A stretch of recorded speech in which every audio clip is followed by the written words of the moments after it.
Hello नमस्कार प्यारे विद्यार्थियों, आप सभी का प्रभा एकेडमी पर दिल खोल के स्वागत है। कैसे हैं आप सब लोग? मस्त बढ़िया झक्कास एकदम, पढ़ाई वढ़ाई जोरदार चल रही होगी, है ना?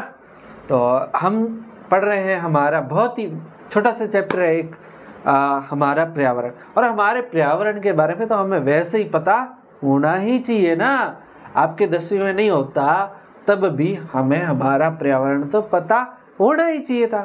तो हमारा पर्यावरण हम पढ़ रहे हैं, ठीक है। हमने कल बात करी थी, हमारे पास जो पारितंत्र बनता है, पारितंत्र के दो घटक थे, एक जैव घटक और एक अजैव घटक।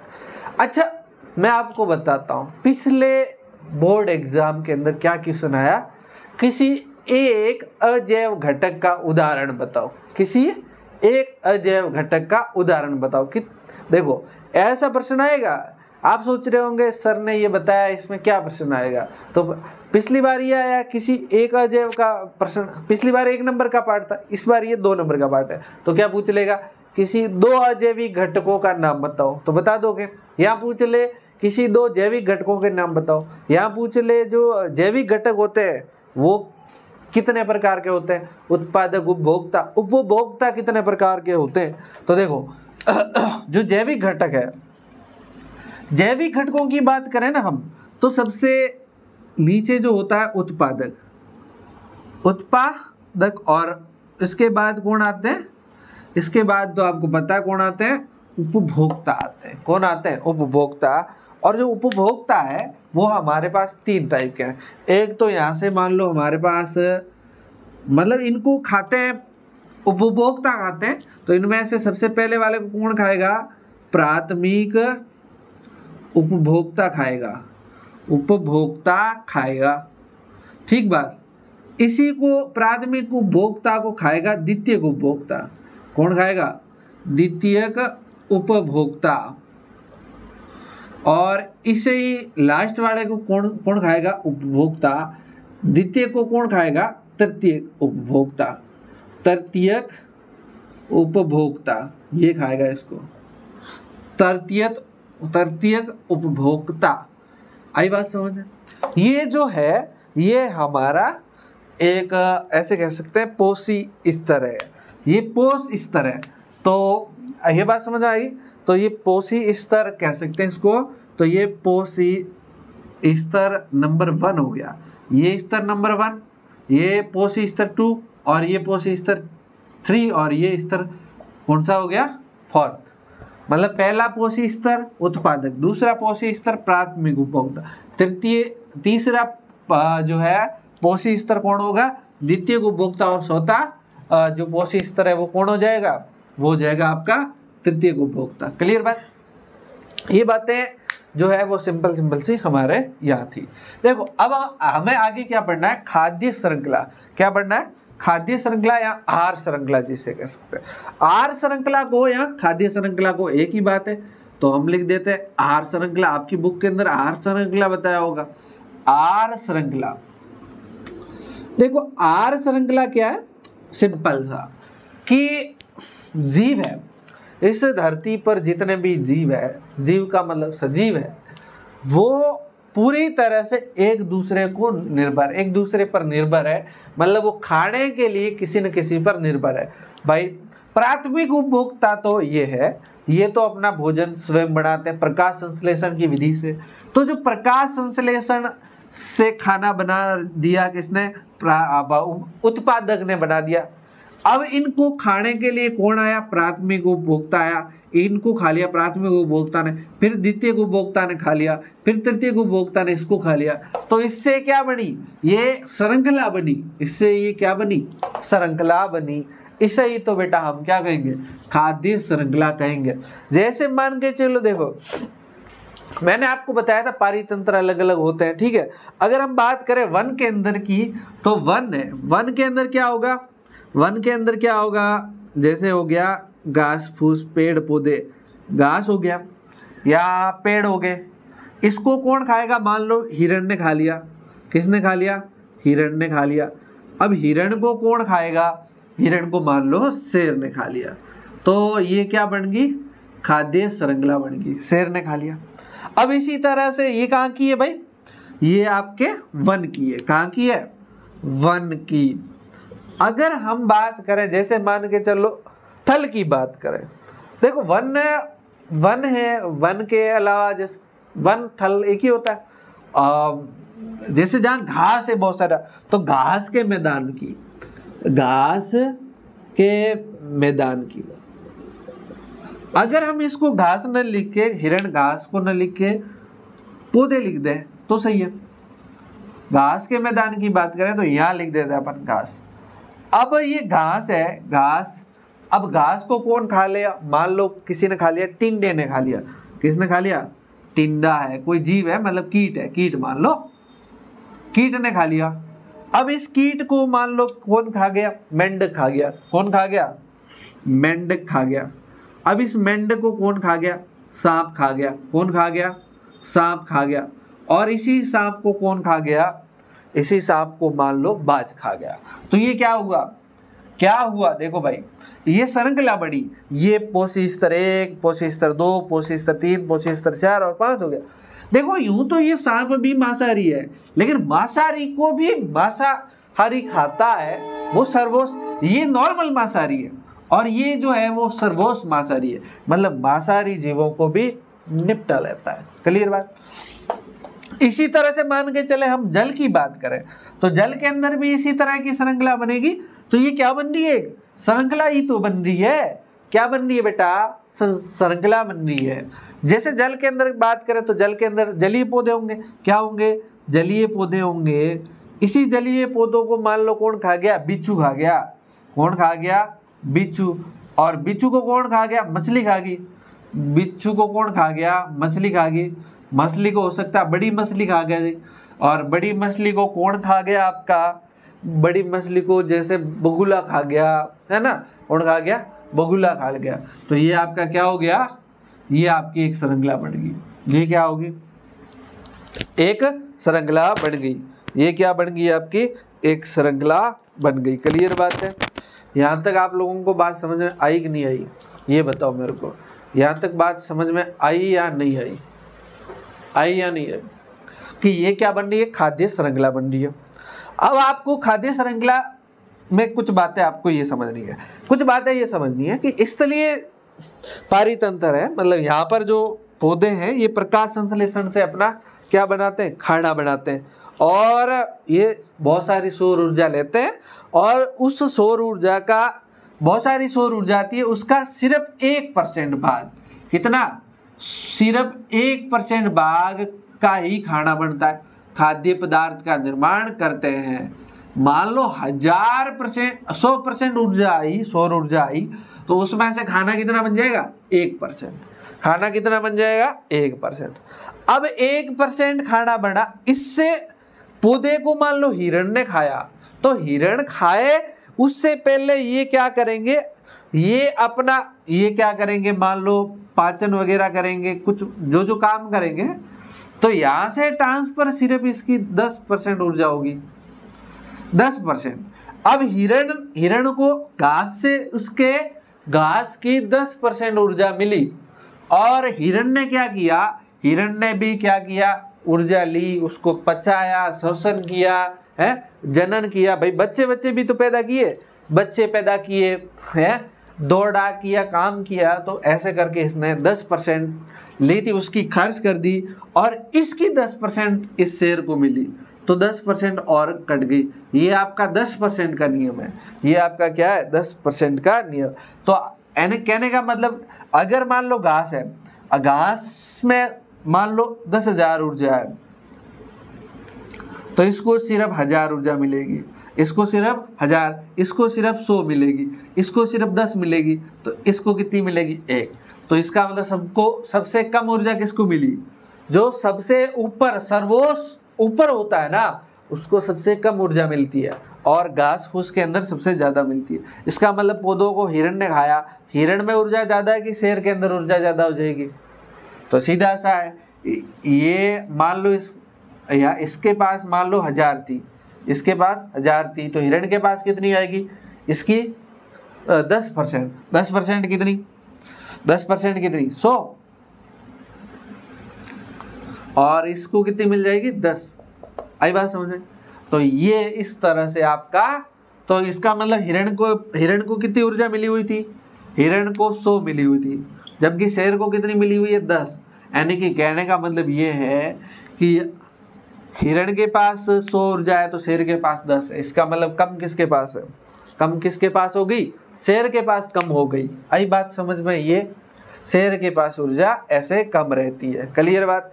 तो इसका मतलब हम ये कह सकते हैं कि एक स्तर से दूसरे स्तर, पोषी स्तर से एक पोषी स्तर से दूसरे पोषी स्तर पर जाते हैं तो लगभग उसकी 10% ऊर्जा ही आगे जाती है, बाकी की कहाँ होती है।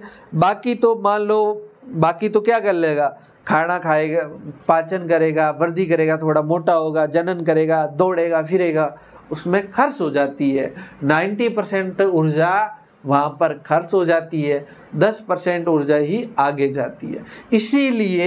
इसीलिए ये लंबी श्रृंखला नहीं बनती, ज़्यादा से ज़्यादा 1 2 3, यहाँ की 1 2 3 4 5, इससे ऊपर तो जा ही नहीं सकता। आप देखो इसके पास 1000 ऊर्जा थी और बाज के पास सिर्फ एक ही ऊर्जा ही है, तो बताओ क्या फायदा। अब इसके ऊपर तो जाती तो कहाँ ऊर्जा मिलती ही नहीं। इसलिए यह श्रृंखला लंबी ज़्यादा नहीं होती, इसलिए ये श्रृंखला ज़्यादा लंबी नहीं होती, क्योंकि ऊपर जाते हैं तो क्या होता है, ऊर्जा बहुत कम मिलती है। ठीक है ना?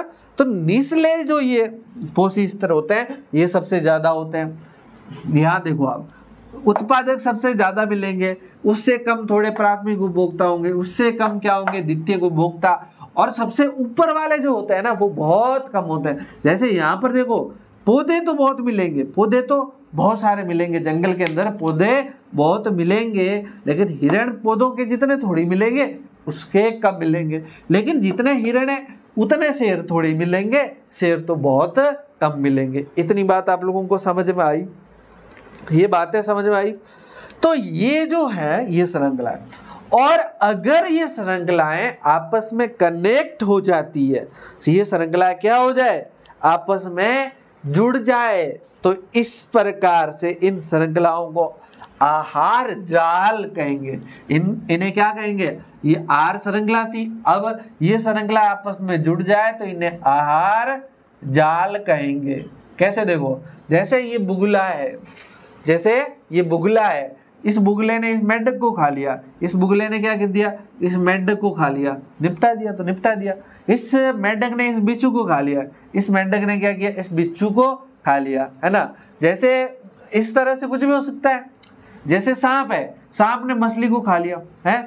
हिरण है, हिरण को तो कौन खा सकता है, सांप थोड़ी खा सकता है, पौधे को कोई भी खा सकता है। इस तरह से मतलब कहने का मतलब मेरे ये है कि ये श्रृंखलाएं एक आपस में कनेक्ट हो जाती है, तो इस तरह की श्रृंखलाओं को हम क्या कह सकते हैं, इस तरह से जो ये आपस में कनेक्ट हो जाती है, आपस में जो, जैसे ये पौधा है, इसको ये कीट खा सकता है, इसको भी ये कीट खा सकता है, ये आपस में जुड़ गई ना, ये आपस में ऐसे जुड़ जाती है। इस तरह से ये मतलब कहने का मतलब खाद्य श्रृंखला जो है वो आपस में अगर जुड़ जाएगी तो किसका निर्माण कर देगी, खाद्य जाल का निर्माण कर देगी। क्लियर बात? आप लोगों को यहाँ तक बात समझ में आई कि नहीं आई? देखो ये खाद्य श्रृंखला एक दिशा में चलती है, खाद्य श्रृंखला एक दिशीय, ये हमेशा ऐसे खाते हैं, ऐसा नहीं है कि शेर को हिरण कहा जा रहा है, ऐसा नहीं हो सकता। इसलिए खाद्य श्रृंखला कैसी होती है, एक दिशीय होती है। खाद्य श्रृंखला कैसी होती है बेटा, एक दिशीय होती है। आई बात समझ? खाद्य श्रृंखला कैसी होती है, एक दिशीय होती है। मान लो ऐसे जैसे पौधों ने क्या की, सौर ऊर्जा को ग्रहण की, तो क्या ये वापस ग्रहण करने के बाद वापस सौर ऊर्जा सूर्य को दे सकते हैं क्या? नहीं दे सकते। क्लियर बात है? तो ये बात है।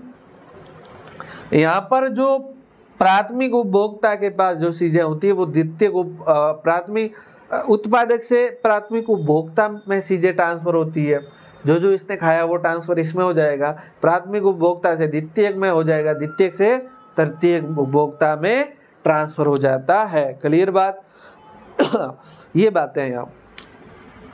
दूसरी बात ये है कि अगर आप जैसे मान लो कई बार क्या होता है, खाद्य श्रृंखला में कहीं ना कहीं हानिकारक रसायन प्रवेश कर जाते हैं। कैसे? हानिकारक रसायन प्रवेश कर जाते हैं किसमें? खाद्य श्रृंखला में। हानिकारक रसायन प्रवेश कर जाते हैं खाद्य श्रृंखला में। अब देखो ये कैसे रसायन प्रवेश करते हैं। जैसे मान के चलो आपने फसल बोई हुई है और फसल के अंदर आपने क्या डाल दिया, फसल के अंदर कोई उर्वरक बढ़ाने के लिए खाद वगैरह डालते हैं ना, यूरिया, डीएपी वगैरह। ये डीएपी वगैरह आपने किस में डाल दिया? जमीन के अंदर डाल दिया। तो जमीन से दो चीजें हो सकती है। पहली चीज, बारिश हो तो पानी के साथ चलता चलता कहाँ चला जाए? नदी के अंदर। आधा तो जाएगा ही जाएगा, नदी के अंदर चला जाए या जमीन के अंदर पानी में चला जाए। दूसरा तरीका ये है कि जो पौधा वगैरह उग रहा है उसके अंदर भी तो जाएगा डीएपी वगैरह। अब पौधा उग रहा है उसमें गया, यानी कि उत्पादक में गया, और उत्पादक से सीधा प्राथमिक उपभोक्ता में चला जाएगा, प्राथमिक उपभोक्ता से द्वितीयक उपभोक्ता के अंदर, फिर तीसरे उपभोक्ता के अंदर, यानी कि तृतीयक उपभोक्ता के अंदर चला जाएगा। या फिर जल के अंदर चला गया तो जल से पौधा लेगा, जल कौन लेगा? पौधा लेगा, तो पौधे में जाएगा। या फिर मान लो नदी के अंदर है तो जलीय पौधे जो है उसके अंदर जाएगा, फिर मछलियों में चला जाएगा। ऐसे करके हानिकारक जो पदार्थ होते हैं वो सब जगह फैलते रहते हैं। आई बात समझ? तो देखो ये जो हानिकारक पदार्थ होते हैं ये अजैव निम्नीकरणीय होते हैं। कैसे होते हैं? पदार्थ जो है वो दो तरह के हो सकते हैं। एक तो जैव निम्नीकरणीय और दूसरा हो जाएगा जैव अनिम्नीकरणीय। दूसरा क्या हो जाएगा? जैव अनिम्नीकरणीय। ठीक, जैव करणीय या इसी को क्या बोला है? जैव अनिम्नीकृत बोला है। ठीक है, तो जो अनिम्नीकृत होते हैं यानी कि वो जैविक पदार्थों के द्वारा, है ना, क्या जैविक पदार्थों के द्वारा जिनका अपघटन नहीं हो सकता, जैविक पदार्थों के द्वारा किसी भी हाल में इनका अपघटन नहीं हो सकता, तो ये क्या कहलाएंगे? जैव अनिम्नीकरणीय या अनिम्नीकृत। और जो अगर उनका जैविक क्रियाओं के द्वारा अपघटन हो जाए, जैविक क्रियाओं के द्वारा क्या हो जाए भाई? अपघटक हो जाए, तो ये जैव निम्नीकरणीय कहलाएंगे। क्लियर है बात? ये जैव अनिम्नीकृत कह सकते हैं या इन्हें अजैव निम्नीकृत भी कह सकते। क्लियर बात? भाई हमारे पास पदार्थ कितने प्रकार के हैं? दो प्रकार के हैं। पदार्थ कितने प्रकार के हैं? दो प्रकार के हैं। एक जैव निम्नीकरणीय और एक अनिम्नीकरणीय। जो जिसके जैविक क्रियाओं के द्वारा जिनका अपघटन किया जा सकता है जैव निम्नीकरणीय, और जिनका अपघटन नहीं किया जा सकता वो अनिम्नीकरणीय। अब जैसे ये पदार्थ होते हैं अनिम्नीकरणीय होते हैं, यानी कि इनका अपघटन नहीं होता, तो ये यहाँ से प्राथमिक उपभोक्ता में गए, द्वितीयक उपभोक्ता में गए, तृतीयक उपभोक्ता में जाते जाते जमा हो जाते हैं, और यहाँ पर ये बहुत ज़्यादा मात्रा में जमा हो जाते हैं। बहुत ज़्यादा मात्रा में क्या हो जाते हैं? जमा हो जाते हैं, जिसे जैव आवर्धन कहते हैं। जिसे क्या बोलते हैं? जैव, यहाँ लिख देता हूँ, जैव आवर्धन बोलते हैं। किसको बोलते हैं? कि ये जो सर्वोच्च उपभोक्ता होते हैं वहाँ पर ये पदार्थ जो रासायनिक हानिकारक पदार्थ होते हैं वो वहाँ पर ज़्यादा मात्रा में संचित हो जाते हैं या इकट्ठे हो जाते हैं। इसे ही हम क्या बोलते हैं? इसे हम बोलते हैं जैव आवर्धन बोलते हैं। क्लियर बात? क्लियर बातें आप लोगों को समझ में आई? तो ये क्या है? ऐसे पदार्थ होते हैं जो घुलते नहीं हैं, अपघटित नहीं होते हैं, जिनको आप ख़त्म ही नहीं कर सकते। क्लियर बात है? तो ये तरीका है। चलो भाई आज हम इतना ही पढ़ते हैं। ये बातें आप लोगों को समझ आ गई होगी।